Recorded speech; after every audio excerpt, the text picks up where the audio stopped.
يا رب احفظ مصر ونجها من الفتن والشرور المحيطة بها. سمعنا معا حديث الرئيس عبد الفتاح السيسي. هناك الكثير من النقاط يمكن أن نتحدث عنها. يعني معنا الكاتب والمحلل السياسي دكتور أشرف الروزيقي هيكلمنا على مجموعة من هذه النقاط والرسائل. ويمكن اهلا بحضرتك بدايه. ويمكن خلينا نقول انه موقف مصر من الدول العربيه وموقف الدول العربيه من مصر أخذ حيز كبير في حديث الرئيس السيسي في بداية الحديث تقريبا، كمان في آخره، حتى في الدعاء اللي طلب إن احنا ندعيه لمصر وللدول العربية. يعني خلينا نتكلم على هذه النقطة لأنه هو ركز عليها بشكل كبير جدا، ويعني وصل بأنه قال إنه احنا في حاجة قوية لقوة عربية موحدة. أصبح الموضوع ده أكثر إلحاحا. بسم الله الرحمن الرحيم. إذا أردت أن أجمل حديث الرئيس السيسي في جملة واحدة أستطيع أن أقول أنه حديث الكبار. الرجل الكبير الزعيم الذي لا ينظر إلى سفاسف الأمور، وإنما يتكلم كل كلمة في مكانها وفي وقتها وزمانها، بمعنى أنه لم يتكلم عن الفيديو والشائعات التي توزع على اليوتيوب بالشكل الفردي، أن اليوتيوب الفلاني أنا ما قلتوش أو ما حصلش ويكذب، وإنما تكلم بجملة عامة. قال: تكلمت ما يقرب من 1000 ساعة لم أتجاوز في حق فرد واحد علشان أتجاوز في حق دولة ولا فصيل بعينه.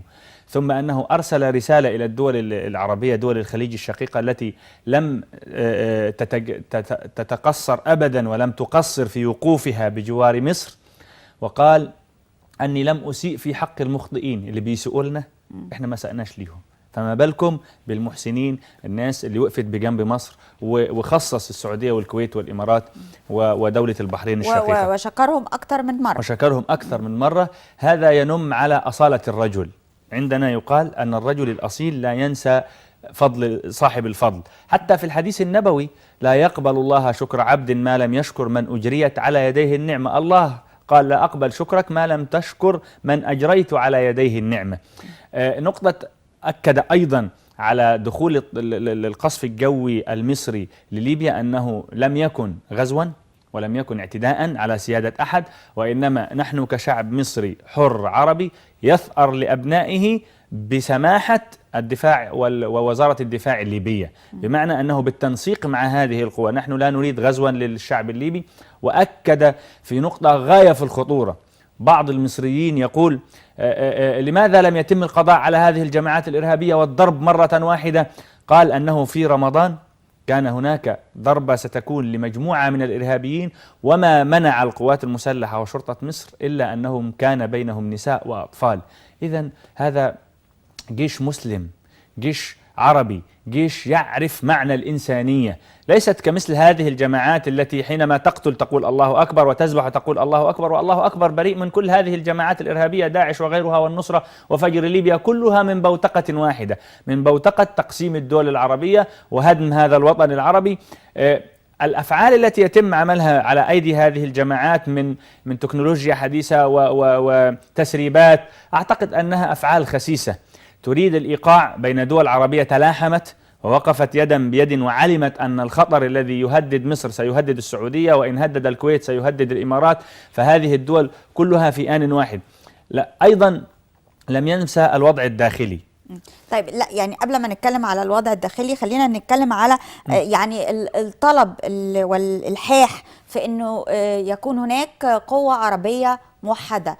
حضرتك شايف إيه الأهمية انه يبقى في الحاح من وجود هذه القوة، ويعني شكل القوة ممكن يكون ازاي مثلا؟ لان هناك لا يوجد الان جيش عربي قوي سوى الجيش المصري على الساحة، فهل سيستطيع الجيش المصري الدفاع عن كل هذه الدول؟ ان شاء الله يستطيع، لكن لما يكن لديه قوة عربية موحدة تقف بجواره السعودية والامارات والكويت والاردن وجميع الدول العربية، حتى لا انسى دولة منها، يكون هناك قوة عربية موحدة تكون مخصصة لردع أي إرهاب أو أي اعتداء على أي دولة عربية. هل القصد قوة عربية عسكرية أم قوة عربية يعني اتحاد العرب، لأنه قوة اقتصادية ده ممكن يكون إن له لم تأثير يكن كبير هناك جدا. قوة اقتصادية فلن يكن هناك قوة عسكرية. من الذي سيدعم هذه الجيوش؟ من الذي سيشتري السلاح؟ من الذي سيساعد هذه القوات على التدريب وعلى هذه التجهيزات؟ إذن لابد أن تكون قوة بمعنى القوة العربية الموحدة شاملة، قوة اقتصادية،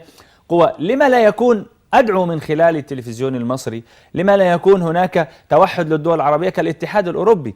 الاتحاد الأوروبي كادت أن تسقط بعض الدول وتعلن إفلاسها لولا أن انضم الاتحاد الأوروبي، وأصبح اليورو من وقت ولادته هو أعلى من الدولار الأمريكي.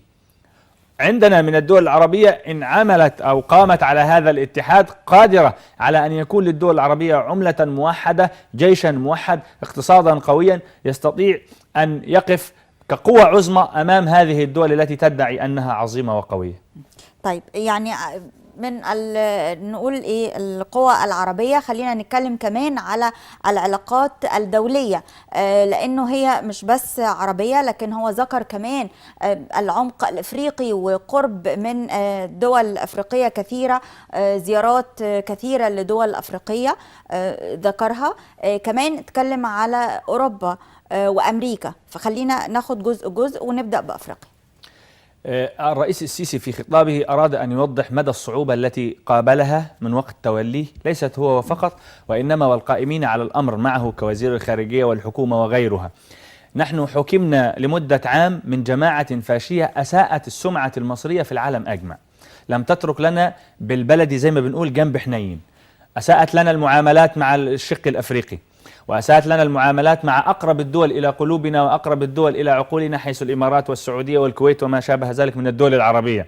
من أجل أن تستعيدي هذه العلاقات مرة أخرى إلى ما كانت عليه، بل وهي الآن أفضل وفي أفضل حالاتها، لابد وأن يكون، لأنه يعني قبل كده برضو العلاقات لم تكن على هذا المستوى، ضعيفة جدا، لم تكن على هذا المستوى. أكد في خطابه أنه عادت مصر إلى مكانها في التعاون الإفريقي أو مجلس الاتحاد الأفريقي، مجلس الإفريقي، لأنه كانت قد شبه جمدت عضوية مصر، وبعض الدول أيضا لم تعترف بثورة 30 يونيو نظرا للدعايات الإعلامية التي حاولت أن تبثها بعض الدول المعادية أنها لم تكن ثورة وأنه انقلابا. لكن استطاعت الحكومة واستطاع الرئيس السيسي بالكوادر التي معه أن يوصل للعالم أنها ثورة شعب مصر. وهو دائما أبدا ما يعجبني فيه أنه في كل خطاباته خارج وداخل مصر يؤكد على أنه لن يكون أمرا إلا بإرادة المصريين، يؤكد على أن الذي تم في مصر وما وصلنا إليه الآن، نحن الآن يعتبر من أفضل الدول العربية أمنا وأمانا واستقرارا مقارنة بغيرنا. ختام الحديث كان على إرادة المصريين، إرادة المصريين في 25 يناير و30 يونيو هي كانت الأساس. لولا إرادة الشعب المصري ولولا أننا أصبحنا الأمر مكشف لدينا، كنا في غمامة في بعض الوقت من الزمن مر على المصريين، غمي علينا كما غمي على جميع الدول العربية أن هناك دول نزعم أنها حبيبة وهي في الأصل صاحبة أجندات تريد أن تنفذها في مصر وتنفذها في الدول العربية من أجل التقسيم، وللأسف الشديد قد نجحت في التقسيم في السودان، ونجحت فيما يحدث في ليبيا، ونجحت فيما يحدث في العراق وفي سوريا. نسأل الله أن يعيد لهذه الدول أمنها وأمانها، لأن قوام وقوة هذه الدول العربية قوة لمصر أيضا. نحن لا نريد تفكيكا لأي دولة عربية. أكد الرئيس عبد الفتاح السيسي الرجل البطل والزعيم أننا دائما أبدا لم ولن نكون غزاة، ولن نكون مهاجمين، ولن تكون القوات المسلحة المصرية معتدية على أحد. هذه رسالة للعالم ليست للمصريين وفقط.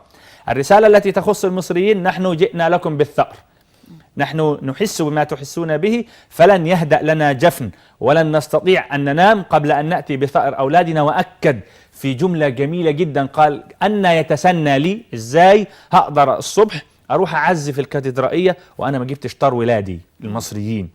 الرسالة التي للعالم أننا ما اعتدينا على الشعب الليبي المدني أبدا، ولا نرضى بأحد أن يعتدي عليه لأنه شعب عربي شقيق، لكننا رددنا الضربة لهذه الجماعات الإرهابية وفقط، دون المدنيين من الشعب الليبي. طيب كمان الزيارات، الرئيس السيسي ذكر مجموعة زيارات اللي قام بيها: الجزائر، غينيا الاستوائية، اثيوبيا، السودان، كمان في اوروبا ايطاليا، فرنسا، سويسرا، ثم اللقاء بالرئيس الامريكي اوباما.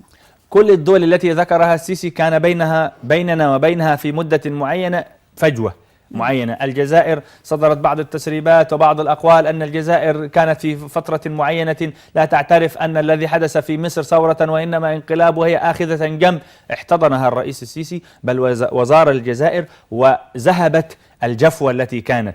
إذا عدنا إلى السودان وما حدث في السودان من الكلام عن أن حلايب وشلاتين سودانية أو مصرية، لم يحدث أبدا هذا في عصر من العصور المصرية أن مسؤولا سودانيا يتكلم عن أن حلايب وشلاتين سودانية يوما من الأيام، إلا في عصر المعزول مرسي، فذهب وأعاد العلاقة إلى ما كانت عليه. أثيوبيا وما يحدث في سد النهضة، الآن هناك محاورات ومشاورات قوية جدا من وزير الري ووزير الخارجية تصل إلى مصلحة البلدين، ما يعود بالخير إلى أثيوبيا وإلى السودان وإلى مصر أيضا.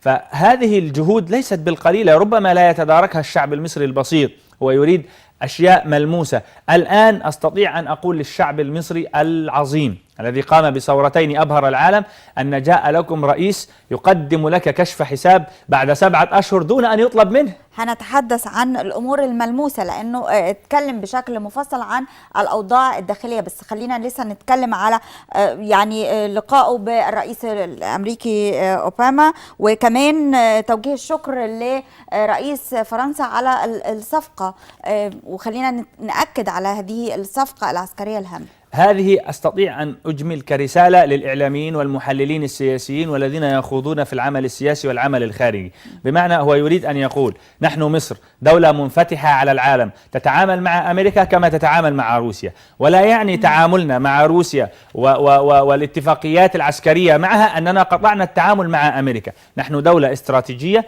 منفتحة على العالم أجمع دون أن يتدخل أحد في شأننا الداخلي، ودون أن نتجرأ نحن ونتدخل في شأن أحد الداخلي أدبا منا، لأننا نعلم أن لكل دولة سيادتها. بعض الذين يتحدثون يقول هو ذهب إلى الدب الروسي ويميل شرقا، إذن ستنقطع العلاقات الأمريكية. أبدا، أنا أتعامل مع هذا وأتعامل مع ذاك فيما يخص مصلحة بلدي. هو ذكر بالتحديد أنه علاقتنا علاقات توافقية مع كل دول العالم، وأنه التقاء بالرئيس أوباما هي يعني علاقة رئيسية استراتيجية، يعني فكرة حتى لا يتلفظ أحد بأن بالزبط. انقطعت العلاقة. لم تنقطع علاقة مصر بأحدا أبدا، طالما أن هناك مصلحة تعود على الوطن مصر والشعب المصري نحن نتعامل مع الجميع. ذكر نصا مصر في حاجة على أنها تنفتح على كل دول العالم. حقيقة، لأننا مصر دولة محورية. لما نحن نرفض التعامل مع دولة كذا من أجل كذا ونرفض التعامل مع أو نقول لا دول أعدائنا أو دي أعدائنا. مؤامرة أو أجندة أو كده. نحن دولة عندها جيش، قوات مسلحة قادرة على رد المعتدي. إذن من يتعامل معنا في الصالح العام لنا وله على الرحب والسعة. من يخطئ، ورسالة ليبيا واضحة للعالم أجمع، من يخطئ نحن نرد الصاع بصاعين في التو واللحظة. لم تبت مصر حزينة على أبنائها 21 الذين تم ذبحهم في ليبيا، لم تبت الليلة، وجئنا بثأرنا في فجر الليلة نفسها. هنتكلم شوية كمان عن الشأن الداخلي. هو بدأوا بحدثين، والحدثين بالنسبة لنا جرحونا جدا. حدثين مصر باتت تبكي على وفاة شباب رايح يتفرج على ماتش، ده كان في أحداث الدفاع الجوي، وكمان على الشهيدة شيماء الصباغ. هو ذكر الحادثتين لأنه أكيد كل المصريين حزانة، ولحد دلوقتي بنقول الطرف الثالث محدش عارف مين الجاني. للأسف الحكاية لحد دلوقتي مبهمة، ولكن هو اتكلم عن النيابة وحديثه مع النيابة. حديث الرئيس في هذا الصدد أستطيع أن أقول أنه تعليم لأمثالي ولمن يريد أن يتحدث أن هناك فصلا بين السلطات. لا يستطيع الرئيس من أجل إرضاء الشعب المصري ويقول الآن استخرجوا لي من بين المصريين أي أحد من أجل أن نقول أنه الذي قتل شيماء الصباغ أو أنه الذي تسبب في حادثة الدفاع الجوي أو. هناك فصلا بين السلطات. وقال في جملة بسيطة جدا أنه اتصل بالسيد النائب العام يعزيه، لم يتصل به خصيصا من أجل هذا الموضوع.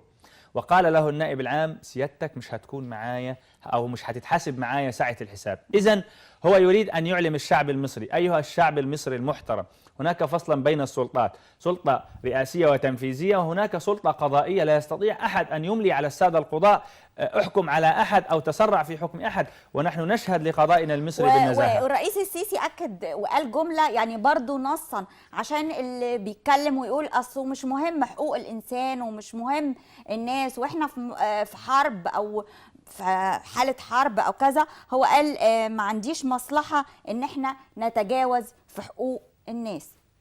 هو قال نصا أنا ما عنديش مصلحة في كده، مش عايز يجي على حقوق الناس. هيفيدوا إيه؟ بالبلدي خالص، ما الذي يفيد الرئيس السيسي كشخص عبد الفتاح السيسي أنه يتغاضى عن القاتل لشيماء الصباغ؟ هل هذا القاتل هو ابنه أو قريبه أو وحتى لو كان هذا يجب عليه كرئيسا أن يطبق ما قاله سيدنا رسول الله: والله لو أن فاطمة بنت محمد سرقت لقطعت يدها. وأنا أرى ليست تطبيلا ولا مجاملة، لأني أرى في هذا الرجل أنه زعيما أعاد لمصر هيبتها ووقارها. هو لا يريد أن يتدخل في الشأن القضائي، وهذا صواب. يترك القاضي يحكم بما لديه من أوراق وأدلة وإثباتات. وننتظر النيابة العامة والتحقيقات. لسه معاكم كمان. خلينا نتكلم على الشأن الداخلي، لأنه يعني ذكر أكتر من نقطة، منها حركة المحافظين وشرحها تفصيليا وأنها خدت 4 شهور. اتقال في معيار محدد لاختيار المحافظين. الكل كان ينتظر أن حركة المحافظين ستأتي ب75 أو 80% منهم رجال قوات مسلحة وعسكريين، لكنه فاجأ العالم أجمع وفاجأ المصريين بشكل خاص أنه نحن ننتقي كفاءات مع محاولة أنه يأتي من بينهم شباب حتى إتاحة الفرصة للشباب. وأنا أرى أن يعني حركة المحافظين إذا أردنا أن نقيمها فنستطيع أن نقول تحصل على يعني 90-95% في الاختيارات، لأنه أخذ الوقت الكافي. كان هناك ضجيج ولغط في الشارع المصري، التأخير 4 شهور، كل يوم يعلنوا بكرة حركة المحافظين، الأسبوع القادم حركة المحافظين، وجاءت بشخصيات كلا كفءا في مكانه، لكنه لمح لشيء معين. هو ألف نصا كمان احنا هنختبر يعني برضو ما فيش انه يعني مش هو ثابت، خلاص ما فيش حد قاعد على الكرسي بالظبط كده، ثم أنه من يثبت فشله ألمح إلى شيء معين. هذا يخص المواطن، أنه اترك له الفرصة من أجل أن يعمل، بمعنى لا أسلط سيفي عليه كسيف الجلاد. الآن أريد من المحافظ كل شيء. يجب أن أضع مقاييس إمكانيات الدولة مع عقلية وعطاء المحافظ مع كثرة طلباتي، بمعنى أنه إمكانيات الدولة هو قالها نصا الرئيس أنها متواضعة، لكني لا أترك، هذا لا يعني أني أترك المحافظ ينام في مكتبه ويقصر ويقول الدولة مش جايبة لي حاجة. لابد أن يعمل ويجتهد أضعاف ما يطلب من محافظ عنده إمكانيات. أنت مطلوب منك أيها المحافظ أن تعمل وقتا مضاعفا من المحافظ الذي لديه إمكانيات في دولة أخرى حتى تلبي طلبات واحتياجات مواطني مصر، حتى ولو يوقف نزيف الفساد. يعني الفساد بيستنزف أموالنا، بيستنزف طاقتنا، بيستنزف أي يعني خطوة في التنمية، فحتى لو قدر يعمل كده يبقى كتر خيرهم يعني. المهم خلينا نتكلم على الملفات الداخلية الأخرى.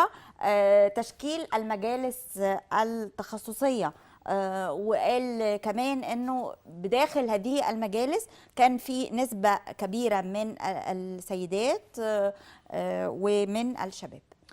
أرى أن السيد الرئيس يهتم جدا بهذه الفئات، وإذا استطعنا أن نتكلم عليه في بيت شعر أستطيع أنه يقول عن نفسه: وإني وإن كنت الأخير زمانه لآت بما لم تستطعه الأوائل. بمعنى ما الذي جاء به الرئيس عبد الفتاح السيسي ولم يستطع أحدا أن يفعله حتى في أيام الأنظمة القوية التي كانت لها هيمنة ونفوذ على الشارع؟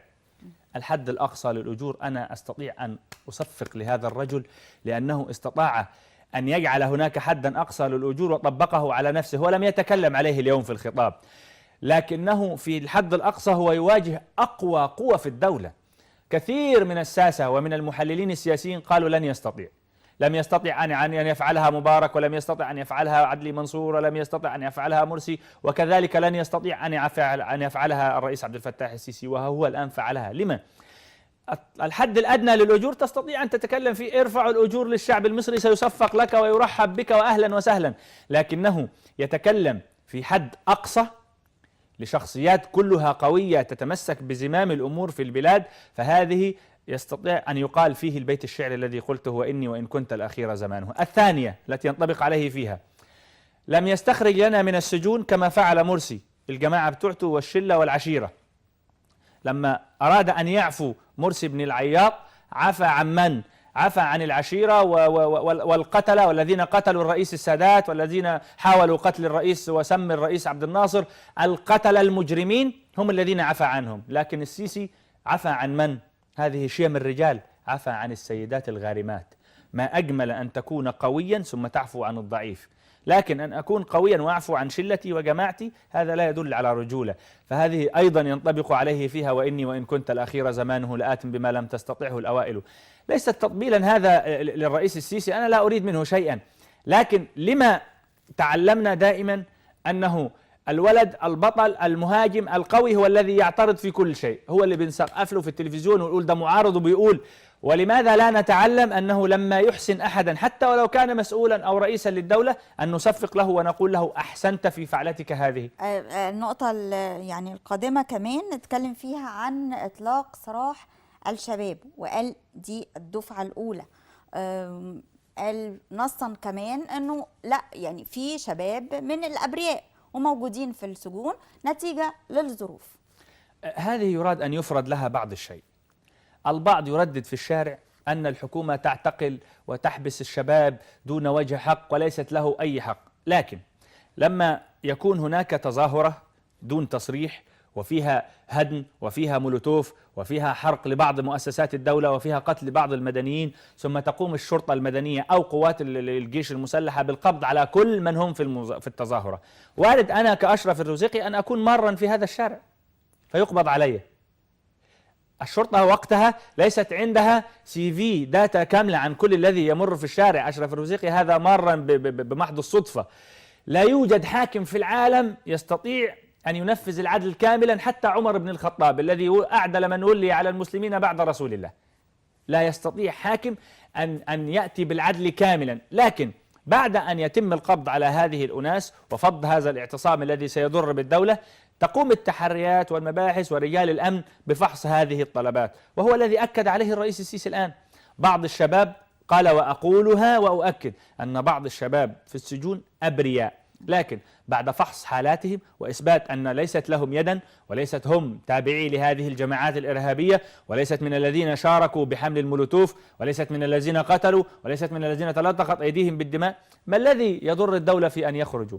أيها المواطن، أريد أن أعلمك شيئا، أن الدولة تقوم بإطعام وأكل المسجون وبكسوته وبالاهتمام به وتأمينه من الهرب. كم تتمنى الدولة ألا يبقى مسجونا واحدا في السجون؟ يا رب يكون كل الناس اللي في السجون أبرياء ويخرجهم الرئيس السيسي كلهم ويعيشوا حياتهم معنا في الشارع. لا يعني هو أكيد يعني مش ده المنطق، يعني أكيد المخطئ كم نتمنى أن يكون كلهم يتعاقب يعني. لكن هناك مخطئين وهناك مخططين، وللأسف الشديد هناك شباب خريجي كليات طب وكليات هندسة وصيدلة، يعني من أعلى طبقات المثقفين في الدولة، وغرر بهذا الفكر، يظن أنه سيقيم الإسلام وسيقيم الشريعة. فاصل ونرجع نكمل كلام.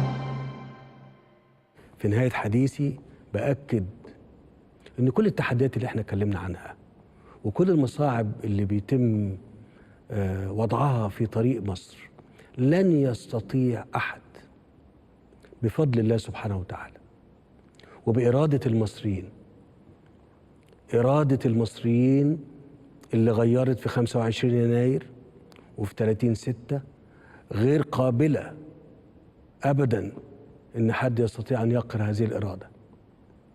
هننجح وهنتقدم وهنتغلب على كل الصعاب والتحديات اللي احنا ذكرناها ديت. أنا ما عنديش شك أبدا في نصر ربنا لينا لأن احنا المصريين بنسعى للسلام وبنسعى للأمن والاستقرار والبناء والتعمير والخير، مش لحاجة تانية. بطلب منكم وبطلب من كل اللي بيسمعني يدعو لمصر، يدعو لمصر ويدعو لمصر وللمنطقة العربية بالكامل إنها تنجو من الفتن والشرور المحيطة بها، وإن شاء الله سننجو وستتقدم مصر والمنطقة العربية. تحيا مصر، تحيا مصر، تحيا مصر. شكرا والسلام عليكم ورحمة الله وبركاته. يا رب احفظ مصر ونجيها من الشرور والفتن المحيطة بها. بنشكرك جدا على وجودك معنا. أعزائي المشاهدين بشكركم في النهاية وإلى اللقاء. إذا مصر قالت نعم أيدوها، وإن أعلنت لاءها فاسمعوها، فمصر منزهة في الأرب، ومصر العلا وضمير العرب، هذا الذي تصل إليه مصر. شكرا أعزائي المشاهدين، شكرا وإلى اللقاء.